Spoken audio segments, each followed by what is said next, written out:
지난 주일에 우리는 에훗이라는 사람이 했던 일을 배웠습니다. 에훗은 왼손잡이였죠.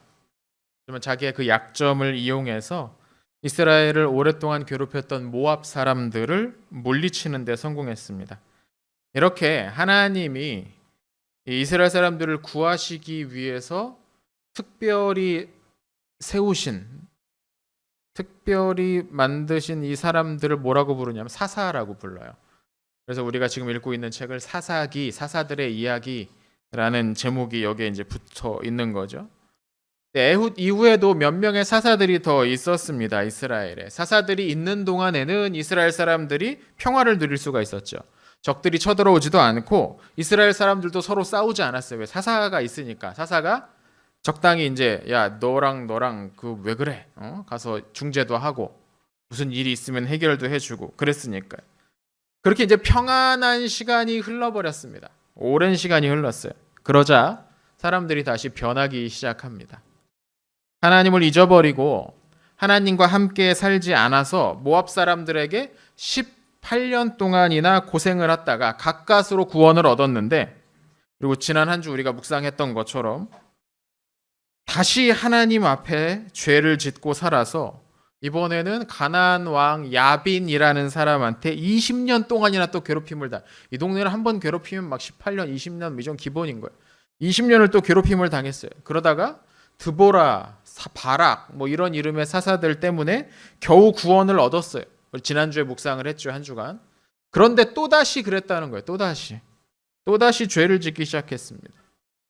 이 정도 구제불능 아닙니까, 여러분? 물론 이 당시 사람들이 옛날 에훗이 살았던 그때 사람은 아니었을 겁니다. 왜냐하면 시간이 100년은 넘었으니까 시간이 한참 흘렀겠죠. 그때 그 사람들이 또다시 똑같은 잘못을 한 건 아니겠죠. 아마 그 아들, 딸, 그 손자, 손녀 아마 뭐 그랬을 겁니다.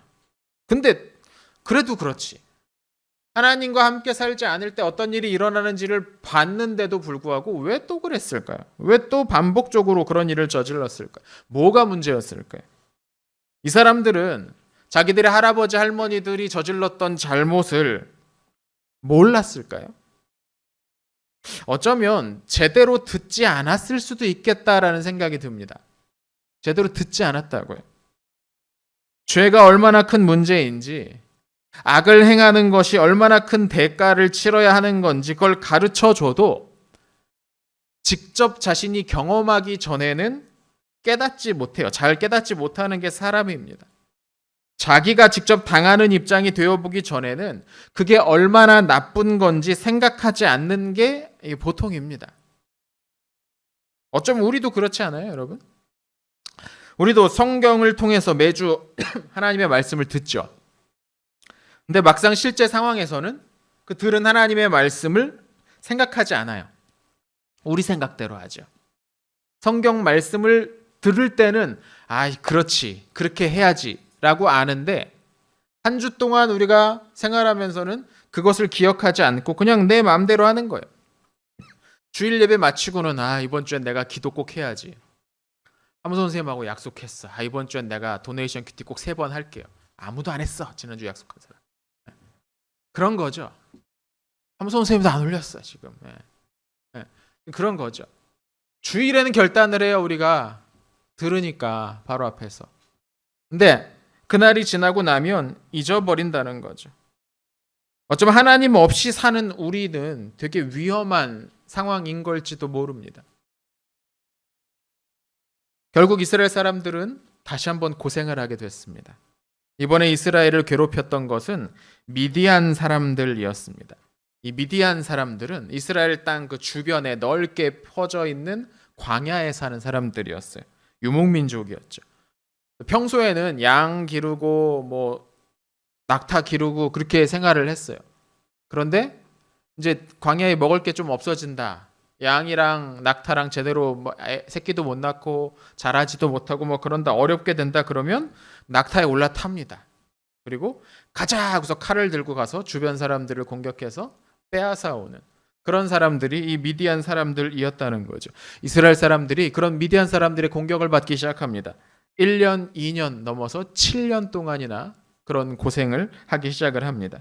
7년 동안 이스라엘 사람들이 곡식을 길러요. 농사를 해서 곡식을 길러 가지고 이제 수확할 때가 되면 저기서 미디안 사람들이 쫓아오는 거예요.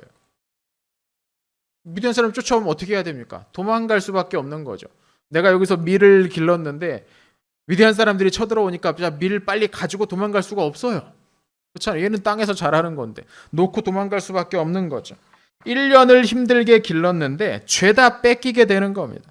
근데 곡식만 뺏기는 게 아니라 그들이 이스라엘 사람들이 기르던 짐승들, 가축들도 뺏기고 그들이 갖고 있는 집에 갖고 있던 재물도 뺏기고 어쩌면 사람들도 거기에 끌려갔을지 모릅니다.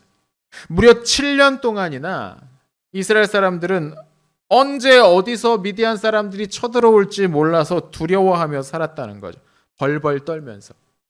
그래서 어저께 그저께 금요일 큐티 본문을 보면 이스라엘 사람들이 밖에 함부로 돌아다니지도 못했대요. 밖에 나갈 수가 없는 거예요. 집 밖이 위험하니까. 우리는 지금 뭐 코로나 때문에 뭐 못 나가잖아요. 근데 이 사람들은 미디안 사람들이 쫓아오니까 밖에 못 나갔던 거죠. 근데 집 안에 있는 것도 위험해져 가지고 나중에는 집에도 있지 못하고 사람들이 산으로 올라가서 동굴 같은 데서 살았다라고 성경은 말합니다. 미디안 사람들이 낙타를 타고 쫓아올 수 없는 곳까지 도망간 거죠. 야, 집 놔두고서 동굴에 가서 살아야 되는 그 심정 얼마나 무섭고 당황스럽고 괴로웠을까요? 우린 코로나 때문에 1, 2년 모임을 제대로 하지 못했다고 불평하는 사람들 투성이 아닙니까? 내가 회식해야 되는데 술 한잔 마시러 친구들하고 나가야 되는데 클럽 가야 되는데 막 불평하는 사람 천지입니다. 못 논다고 코로나 때문에. 근데 실제로 우리나라는 밖에 아예 못 나가는 것도 아니었잖아요. 나갈 거 다 나갔잖아요. 유럽 같은 나라들은 아예 집 밖으로 나오지도 마라. 완전 봉쇄하고 막 몇 달 동안 봉쇄하고 막 그랬다는데 베트남은 지금 난리라는데 우리는 그것도 아니었는데 먹고 싶은 거 나가서 다 사 먹고 주문해서 다 갖다 먹고 할 수 다 있었는데 그래도 힘들다고 난리였는데 그냥 우리 좀 불편했는데 이스라엘 사람들은 그것도 아닌 거죠. 집에조차도 있을 수 없어서 산으로 도망가야 되는 그 심정. 언제 어디서 내가 잘 때 쳐들어오면 난 그냥 자다가 죽는 거잖아요. 그러니까 잠이나 제대로 잤겠냐고요. 1년 내내 불안한 그게 1년이 아니고 7년 동안이나 계속됐으니 사람들 다 신경쇠약에 걸렸을 거예요. 잠 자다가 무슨 소리만 들려도 막 금방금방 깨고 잠 제대로 못 자니까 막 다크서클 막 여기까지 막 어깨까지 내려와 있고 막 아마 그렇게 다들 힘들게 살았을 거예요. 끔찍한 시간들이었죠. 백성들이 다시 하나님께 자신들의 죄를 고백하고 용서해 주시기를 구합니다. 이 위기에서 저희 좀 도와주세요, 구해주세요라고 다시 하나님께 기도했어요. 그러자 하나님이 또 한 번 이스라엘의 사사를 보내주셨습니다. 이번에 보내준 사사의 이름이 무엇이냐? 오늘 우리가 함께 읽었던 본문에 나오죠. 기드온이라는 사람이었습니다. 근데 여러분 기드온은 소심한 사람이었습니다. 기드온은 막 용기 있고 막 힘세고 예주인처럼 막 키 크고 막 이런 사람이 아니었던 것 같아. 아마 기드온은 키도 그렇게 안 컸던 것 같아요. 나와 있지는 않지만 너무 소심해서 이 사사가 돼서 이스라엘을 구원할 거라고 전혀 생각도 하지 않는 그런 사람이 이 기드온이었습니다. 하나님이 보내신 천사가 기드온에게 와서 네가 사사가 돼서 이스라엘을 구원해라라고 이야기했을 때 이 기드온이 뭘 하고 있었느냐? 미디안 사람들한테 들키지 않고 밥하려고 준비하고 있었어. 몰래 숨어서. 사사가 될 사람인데 몰래 숨어가지고 밀 껍데기를 까고 있었어요. 물론 이렇게 손으로 깐 건 아니죠. 이제 이렇게 해가지고 깠겠죠. 숨어서 들킬까봐, 들키면 뺏길까봐. 미디안 사람들한테만 숨었나 모르겠어요. 옆집 사람한테 나눠줘야지 싫어가지고 또 숨었는지도 모르겠어요. 아무튼 숨어가지고 그러고 있었어요. 천사가 가서 이야기를 할 때 네가 사사가 되어야 된다라고 이야기를 했을 때 이 기드온은 저 같은 사람이 무슨 사사예요. 안 보여요? 난 사사 안 돼요. 라고 이야기했던 사람이 기드온이었어요. 근데 오늘 함께 읽은 이야기에서 마침내 하나님이 직접 나타나셨어요. 기드온 앞에. 그리고 기드온이 사사가 돼서 이스라엘을 구원하기 위해서 그 전에 해야 될 일이 하나가 있다라고 말씀을 하시죠. 뭐라고 말씀하셨느냐? 우리 25절 같이 한번 읽어봅니다. 한 목소리로 크게 읽을게요. 25절 시작. 그날 밤 여호와께서 기드온에게 말씀하셨습니다. 내 아버지의 숫소와 7살 된 다른 숫소를 이끌고 오너라. 내 아버지의 바알 제단을 헐어버려라. 그 곁에 있는 아세라 우산도 찍어버려라. 네. 놀랍게도 기드온의 아버지의 집에는 바알을 섬기기 위한 제단이 있었대요. 바알이 뭐냐면 이 가나안 사람들이 섬기던, 그 가나안 원주민들이 섬기던 신의 이름이었어요. 폭풍의 신이었어요. 이 바알은. 그래서 바알 그 조각 같은 거 이렇게 만들어 놓은 걸 보면 이루고 있어. 여기에 번개 같은 거 들고 있어. 제우스랑 비슷하죠, 여러분 봤던 그런 모양을 갖고 있어요. 폭풍의 신이 왜 중요했을까요? 폭풍이 불면 비가 내려요. 근데 이 가나안 땅에는 비가 내리지 않으면 농사가 전혀 될 수가 없는 그런 곳이에요. 비도 1년에 2번밖에 크게 내리지도 않아. 크게 내리는 건 1번밖에 안 되고. 그 내렸던 비를 잘 모아가지고 1년 내내 써야 되는 게 이 동네인 거예요. 그러니까 비가 내려야 될 때 비가 안 내리면 1년 내내 망하는 거죠. 그런 동네니까 이 비를 내려주는 이 바알 신을 굉장히 중요하게 여겼다는 거예요. 바알이 허락해야 이 땅에 비가 내려서 농사가 잘 된다라고 이 가나안 사람들은 생각했어요. 그런데 그런 바알 신을 이 기드온의 아버지의 집에 그 바알 신을 섬기는 제단이 있었다는 거죠. 그리고 이스라엘이 이 정도로 망가진 거예요. 이 정도로 엉망진창이었던 거예요. 하나님 믿고 이집트에서 나와서 이 가나안 땅, 하나님이 주신 땅에 들어왔는데 하나님이 아닌 바알을 위해서 제단을 따로 만들어 놓고 거기다가 제물을 바치고 예배를 하고 있었다는 거죠. 복받게 해달라고. 이 아버지의 집에 있었으니까 기드온도 그 바알을 위한 제단에다 제물을 바쳤을지도 모르겠습니다. 적어도 아버지의 집에 있었으니까 그게 있는지 없는지 몰랐다라고 말할 수는 없었겠죠. 그게 있는 걸 뻔히 알았을 겁니다. 그런데 적극적으로 뭐라고 나서지도 않았던 것 같아요. 기드온 소심한 사람이니까. 근데 하나님이 말씀하시는 거죠. 네가 사사가 돼서 내가 이제 시키는 일, 이스라엘을 구원한 일을 하게 될 텐데 그 전에 해야 될 일이 있다. 그게 뭐냐면 너희 아버지 집에 있는 그 제단 가서 깨뜨려 버려라. 부셔버려라. 없애버려라. 그 일을 먼저 해야 된다라고 하나님이 말씀하셨다는 거죠. 하나님의 백성들을 구하려면 그 마음 한쪽에 그런 우상을 의지하려는 생각 아예 없어야 된다는 거예요. 하나님을 의지하고서 그 일을 해나가야 되는데 그게 겁나고 두렵다고 해서 다른 것들, 부적을 챙기고 우상을 챙기고 하면 안 된다는 거죠. 그럼 기드온이 어떻게 했을까요? 하나님 말씀대로 했을까요? 안 했을까요? 했을까요? 안 했을까요? 다행히도 했습니다. 다행입니다. 근데 사람들의 눈을 피해서 한밤중에 조용히 몇 명만 데리고 가서 했어요. 왜 한밤중에 갔어요? 사람들 눈을 피하려고. 낮에 그렇게 했다간 그 바알 섬기는 동네 사람들한테 맞을까 봐. 소심하니까 이 사람은. 한밤중에 몰래 가서 그 제단을 깨뜨렸어요. 사사가 될 사람이면 조금 더 용감한 모습, 당당한 모습. 그 소심한 순종. 정말 진짜 왜 그래 싶을 만한 그 소심한 순종도 받으신 거죠. 하나님의 일은 기드온 자신의 힘으로 하는 게 아니고 하나님의 힘으로 하는 거니까. 하나님의 일은 기드온이 얼마나 큰 용기를 내느냐가 아니고 기드온이 얼마나 강한 힘을 가지고 있느냐가 아니라는 거예요. 하나님의 일을 하는데 그게 중요한 게 아니라는 거죠. 하나님의 일을 하는데 가장 중요한 건 뭐냐면 하나님의 말씀에 순종할 수 있느냐 없느냐예요. 말씀하셨을 때 어떤 모양으로든 그걸 순종하느냐 그렇지 않느냐는 거죠. 아까 시작 때 이야기했잖아요. 우리 하나님의 말씀을 자주 들어요. 그리고 나도 그렇게 해야지라고 다짐을 한다고. 근데 다짐은 순종이 아닙니다, 여러분. 그건 그냥 여러분 속으로 생각한 거예요. 순종은 실제로 하는 거예요. 이번 주에 내가 큐티를 해야겠다라고 다짐하는 건 순종이 아니라니까. 그건 아무나 다 해요. 길에 가는 사람들 내가 10,000원 줄 테니까 다짐할래? 하면 다 해요. 근데 순종을 해야 하나님의 일이 시작이 된다니까. 우리 친구들에게 필요한 게 바로 이 부분입니다. 우리가 이 기드온의 모습을 보면서 깨달아야 되는 첫 번째 중요한 부분이 바로 이거라는 거예요. 소심하게라도 여러분 순종을 해야 되는 거예요. 밑줄을 쳐보는 거예요. 큐티책 열어보는 거예요. 동그라미도 쳐보는 거예요. 나 안 해도 다 마음으로 다 알아. 진짜 정말 아니에요. 그건 순종이 아니에요. 그건 하나님의 일을 하는 사람의 방법이 아니라는 거죠.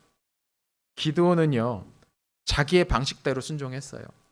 소심하지만 순종을 했어요. 그리고 하나님은 그 순종을 사용해서 기드온을 통해 지난 7년 동안 이스라엘을 괴롭혔던 미디안을 물리쳐 주셨습니다. 내일부터 계속해서 이제 큐티 묵상을 하다 보면 어떻게 이 미디안 사람들을 물리쳤는지 그 이야기가 이제 나올 겁니다. 재밌으니까 여러분 묵상 빼놓지 말고 계속 합시다. 여러분 조금 전에 이야기했지만 우리가 하나님의 일을 하기 위해서 우리에게 가장 필요한 건, 우리에게 가장 중요한 건 뭐냐? 하나님을 보는 겁니다. 하나님을 바라보는 겁니다. 그분의 말씀을 순종하는 겁니다. 하나님이 아닌 것들, 바알이든 아세라든, 그게 사람들이 인정하는 대학교든 직장이든 돈이든 명성이든 무엇이든지 그걸 믿고 의지하려고 하면 안 되는 거죠. 우리 마음 가운데 그런 것이 있으면 바알 제단을 깨뜨려 버렸듯이 없애버려야 되는 거예요. 여러분 마음 가운데 그래도 내가 이런 대학에 들어가야지, 나도 이런 직장에 들어가고 싶어, 좋아요. 그런 꿈을 갖는 건 좋아요. 근데 그것에만 매달려 있으면 안 된다는 거예요. 여러분이 매달려야 될 건 하나님입니다. 하나님께 매달리지 않고 다른 것들에 매달리면 실패할 수밖에 없다는 거예요. 하나님을 멀리하고 시험 성적 잘 받는 거, 여러분 그거 여러분 때의 가장 위험한 일일 겁니다. 그렇게 성적을 올리면 앞으로도 점점 하나님으로부터 멀어질 가능성이 높아질 테니까. 하나님보다 성적이 중요하다는 믿음을 갖고 있으면 그런 식으로 표현됩니다. 그렇게 성적을 숭배하는 사람은 하나님의 일을 할 수가 없죠. 하나님이 주신 은혜도 경험할 수가 없는 거죠. 우리를 돕는 건 대학교 간판이 아닙니다. 우리를 돕는 건 성적표가 아니에요. 우리를 도우시고 우리를 구하시는 건 하나님입니다. 여러분 아멘 해볼까요? 마음으로 여러분이 아멘이라고 대답해봤으면 좋겠습니다. 우리가 바라보아야 할 분도 하나님이시라는 거예요. 우리를 사랑하시고 우리를 기다리시는 하나님에게 온 마음을 다해서 집중해 본 적이 없는 사람은 정말 불행한 사람입니다. 그런 하나님에게 정말 모든 걸 쏟아서 하나님만 생각하는 그런 시간 가져보지 못한 사람은 너무너무 불행한 사람이고 너무너무 위험한 사람인 거예요. 그런 사람은 하나님이 부어주시는 은혜를 경험해 본 적이 없을 테니까. 여러분 우리가 그렇지 않은지 한번 생각해 보세요. 여러분 내가 그러고 있는지는 아닌지. 잠시라도 단 며칠이라도 하나님께 온전히 집중해 보세요. 여러분 청소년 시기에 그런 경험이 반드시 있어야 됩니다. 근데 우리가 그렇게 하나님에게 온전히 집중하지 못하게 막는 게 너무 많아요.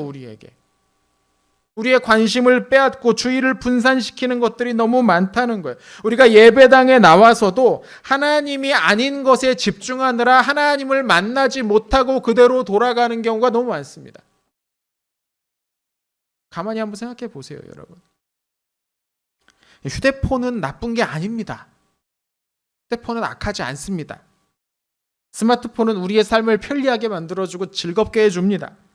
그런데 그게 하나님을 향하는 우리의 마음을 중간에서 막아버린다면, 그래서 우리가 그것 때문에 우리의 마음을, 우리의 관심을 그것에만 쏟아붓고 있어서 하나님을 보지 못하게 된다면 여러분 휴대폰은 사탄의 도구입니다. 여기만 자르면 안 돼요. 앞에 것까지 같이 가야 되는 거예요. 만약에 휴대폰이 하나님을 향한 우리의 마음을 가로막는다면, 우리의 관심을 분산시킨다면, 그래서 예배 시간 고작 40분, 50분 되는 이 시간에도 하나님에게 온전히 집중하지 못하도록 막는다면 여러분 그건 사탄의 도구라고요. 만지기만 해도 지옥으로 떨어질 수 있는 그런 도구가 될 수 있어요. 여러분 잘 생각해야 돼요. 그것에 빠져 있는 동안 우린 사탄의 종이 되는 거죠. 기드온처럼 우리의 마음이 하나님만 바라보지 못하도록 막는 그 바알의 제단을 부셔야 된다는 겁니다.